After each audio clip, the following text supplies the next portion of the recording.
Es ist noch gar nicht so lange her, da gab es schon mal ein Video zu den IQ-, Fokus- und Aufnahmeeinstellungen. Und heute gibt es noch eins zu den Einrichtungseinstellungen an der X-T5, also den Grundeinstellungen, da es auch hierzu immer wieder Fragen gibt. Im Übrigen kann man diese Einstellungen auch für die XH2 verwenden, da beide die gleiche Software haben. Mit diesen Grundeinstellungen im Einrichtungsmenü kann man die X-T5 oder XH2 noch etwas besser auf die eigenen Bedürfnisse anpassen. Bedeutet also auch, was gut für mich ist, muss nicht gut für euch sein. Oh my God! In den Benutzereinstellungen kann man nicht nur SD-Karten formatieren, Sprache, Datum oder Uhrzeit einstellen, hier kann man beispielsweise auch den Sensor reinigen lassen. Man kann das Alter der Batterie checken, Firmware-Updates aufspielen, wenn man die Fuji-App nicht benutzen möchte, oder die Kamera sowie ihre Einstellungen zurücksetzen. Falls einem die Funktionstasten bzw. Buttons an der X-T5 oder XH2 nicht ausreichen, hat man bei den My-Menu-Einstellungen noch die Möglichkeit, verschiedene zusätzliche Kameraeinstellungen in einer Favoritenliste abzuspeichern. Diese können dann im Betrieb über das My-Menu relativ schnell aufgerufen und ausgewählt werden. Es ist also durchaus sinnvoll, in dieser Favoritenliste Funktionen zu speichern, die man beispielsweise nicht mehr auf die Funktionstasten bzw. Buttons legen kann. Oder vielleicht auch welche, die man nicht so häufig, aber dennoch immer wieder braucht. Dieses My-Menu gibt es sowohl für den Foto- als auch für den Videomodus. Ein kleiner Hinweis noch. Ich möchte dieses Video nicht unnötig in die Länge ziehen und habe vielleicht ein paar Dinge übersprungen, die für mich logisch sind. Solltet ihr noch Fragen zu einzelnen Funktionen haben, dann schreibt gerne in die Kommentare. Die Toneinstellungen sind ebenfalls recht einfach gehalten. In diesem Menü kann man Töne und Lautstärke für den Autofokus, den Selbstauslöser, die Videoaufnahme, den mechanischen und elektronischen Verschluss bzw. das Auslösegeräusch einstellen. Ebenfalls kann hier auch die Lautstärke für die Wiedergabe von Video bzw. Ton eingestellt werden. Wer also nicht unbedingt auffallen möchte, wenn er Fotos macht, kann hier die entsprechenden Lautstärken regeln oder auf Stumm schalten. Die Display-Einstellungen sind im Vergleich zu den anderen schon etwas umfangreicher. Bei den View-Mode-Einstellungen kann man definieren, wie sich der elektronische Sucher sowie der LCD bei der Aufnahme sowie Wiedergabe verhalten soll. Man kann die Helligkeit, Farbe sowie die Farbeinstellung für den EVF, also den elektronischen Sucher, sowie den LCD-Bildschirm anpassen. Außer der Helligkeitsanpassung für den EVF habe ich bei mir aber noch nie etwas verändert. Wer sich gerne gleich nach dem Auslösen die gemachte Aufnahme anschauen möchte, kann sich das Bild für eine bestimmte Dauer oder dauerhaft einblenden lassen. Auch diese Funktion ist bei mir deaktiviert. Auf Seite 2 findet man verschiedene Anzeigenhilfen wie beispielsweise die Auto-Rotate-Funktion. Damit kann man die Anzeigen im Sucher sowie auf dem LCD entsprechend der Kameraausrichtung anpassen, also der Wechsel zwischen Hoch- und Querformat. Finde ich persönlich sehr praktisch und deshalb ist das bei mir auch aktiviert. Die F-Log-Anzeige ist für den Videomodus und nichts anderes als eine LUT-Anzeige. Wer gerne in F-Log filmt, sieht das Ergebnis somit auch gleich live. Die Wasserwaage bzw. virtuelle Horizontanzeige ist an meiner X-T5 sowie auch XH2 immer aktiviert, denn das spart definitiv Zeit in der Bildnachbearbeitung. In der 2D-Ansicht hat man eine horizontale Linie und bei der 3D-Ansicht kann man auch die Kameraneigung nach vorne oder hinten sich anzeigen lassen. Ein ganz wichtiges Hilfsmittel für mich bei Foto sowie bei Video ist die Rahmenhilfe. Mit ihr kann man sich 3 unterschiedliche Raster sowohl im Sucher als auch auf dem LCD anzeigen lassen. Mit diesen eingeblendeten Hilfslinien lässt sich so die gewünschte Bildkomposition leichter und schneller bestimmen. Standardmäßig ist diese Einstellung deaktiviert. Auch wenn man sie hier aktiviert hat, kann man sie vor der Aufnahme auch jederzeit durch Drücken der Display-Taste ausblenden. Die Funktion WG Auto Dreh bedeutet nichts anderes als die automatische Drehung von Hochformatbildern im Wiedergabemodus. Meiner Meinung nach eine völlig unsinnige Funktion, da Hochformatbilder nicht mehr in der vollen Größe angezeigt werden. Aber das könnt ihr ja gerne selbst mal testen.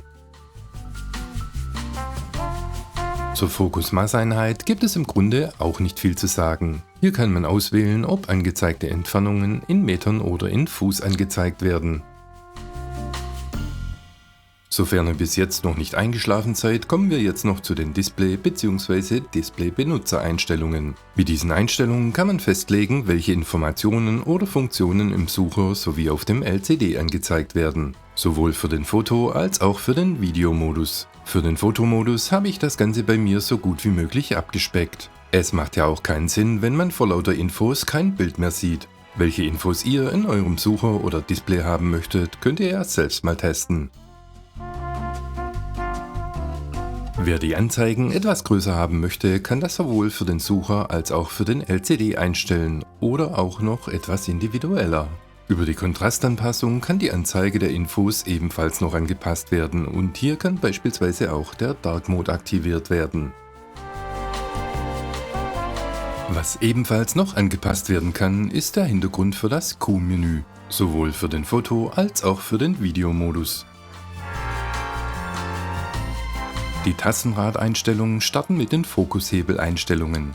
Mit diesen Einstellungen kann man definieren, wie sich der Fokushebel bzw. Joystick verhalten soll. Und auch das ist absolute Geschmackssache und war auch bei den Vorgängermodellen für meinen Geschmack besser gelöst. Aktuell habe ich mich bei Drücken für die Bearbeiten-Funktion und bei Neigen für die Auswahl des Fokuspunktes entschieden. Damit kann ich den Fokuspunkt durch Drücken und Drehen größer oder kleiner machen und somit auch zwischen den Fokusmodi wechseln. Durch Neigen des Joysticks kann ich den gewünschten Fokuspunkt auswählen, ohne dass die Fokuspunkte angezeigt werden und durch Drücken des Joysticks und anschließendem Drücken der Display-Taste auch wieder in die Mitte zurücksetzen.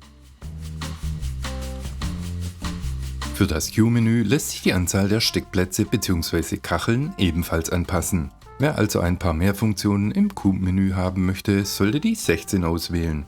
Damit kann man dann relativ schnell über das Q-Menü auf verschiedene Einstellungen zugreifen und diese verändern. Die Anpassung der Funktionstasten an der Kamera kann nicht nur durch langes Drücken der Display-Taste erfolgen, sondern auch hier. Über dieses Menü können dann allen Funktionstasten und Drehrädern die gewünschten Funktionen für den Schnellzugriff zugeordnet werden. Man kann aber nicht nur die Funktionstasten individuell belegen. Man kann auch das vordere sowie hintere Drehrad anpassen. Das Drücken des Drehrades kann somit auch mit mehr als einer Funktion belegt werden. Und somit kann man zwischen verschiedenen Funktionen wechseln. Im Übrigen habe ich in der Videobeschreibung auch noch die Handbücher zur XT5 und XH2 verlinkt. Dort könnt ihr das eine oder andere auch nochmals nachlesen. Auslöser AF definiert sowohl den Single Autofokus als auch den Continuous Autofokus. Ob beim Drücken des Auslösers bis zum ersten Druckpunkt der Fokus gesetzt werden soll oder nicht. Mit der Auslöser AE-Funktion wird dieselbe Funktion für die Belichtungsmessung definiert. Alle, die gerne mit manuellen Objektiven unterwegs sind, sollten die Funktion Aufnahme ohne Objektiv einschalten, denn ansonsten löst die Kamera mit einem manuellen Objektiv nicht aus.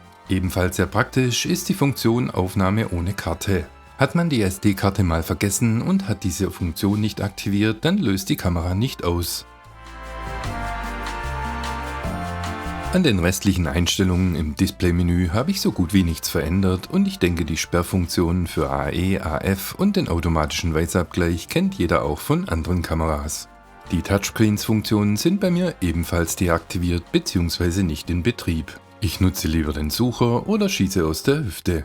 Und wenn es hierzu noch Fragen gibt, dann könnt ihr ja gerne in die Kommentare schreiben. Die meisten der Power-Management-Einstellungen sind aus meiner Sicht ebenfalls selbsterklärend. Eine ganz wichtige Einstellung hier für mich ist aber der Punkt Leistung. Wer die optimale Performance haben möchte, sollte die Einstellung Verstärkt wählen. Verstärkt steigert die Leistung des Autofokus sowie des elektronischen Suchers. Damit hält zwar der Akku nicht so lange wie bei den anderen Modi, aber dafür ist die Kamera schnell und treffsicher. Wenn ich mal keinen zweiten Akku dabei habe, kann ich dann immer noch in den Standard- oder Eco-Modus wechseln. Bei den IVF- und LCD-Leistungseinstellungen geht es um Auflösung, Bildrate und Restlicht. Mit der Restlichtpriorität wird die Helligkeit so angepasst, dass Motive in dunklen Bereichen leichter zu sehen sind. Die Auflösungspriorität verbessert die Auflösung, wobei hingegen bei Bildrate die Bildwiederholfrequenz erhöht wird für die ruckelfreie Darstellung von Bewegungen, was im Übrigen auch meine bevorzugte Einstellung ist. Das Ganze kann man dann auch nochmals mit der 200p Einstellung steigern, also 200 Bilder pro Sekunde. Für mich die wichtigste Einstellung im Menü Datenspeicher ist die Kartenfacheinstellung, da man ja in der XT5 sowie auch in der XH2 zwei Speicherkartenplätze hat. Bei der Einstellung sequenziell wird zuerst eine Karte befüllt und wenn diese voll ist, dann die zweite. Bei der Einstellung Trennen werden RAW-Dateien auf der ersten Karte gespeichert und JPEGs auf der zweiten. Mein persönlicher Favorit ist aber die Backup-Einstellung. Damit werden alle Aufnahmen und ganz egal ob JPEG oder RAW gleichzeitig auf beiden Karten gespeichert. Sollte eine Karte dann mal einen Defekt haben und kann nicht ausgelesen werden, dann hat man alles immer noch auf der zweiten Karte zur Sicherheit. Für welche dieser Einstellungen man sich entscheidet, ist sicherlich somit von den Anforderungen abhängig. Ihr könnt ja gerne mal in die Kommentare schreiben, für welche Einstellung ihr euch entschieden habt.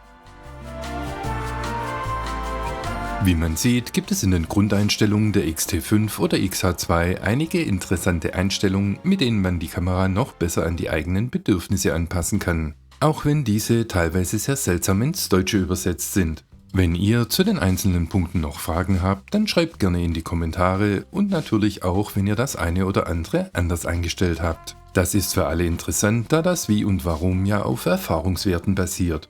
Das war's von mir für heute. Die Links zu den Handbüchern findet ihr in der Videobeschreibung. Vielen lieben Dank fürs Zuschauen und bis zum nächsten Mal.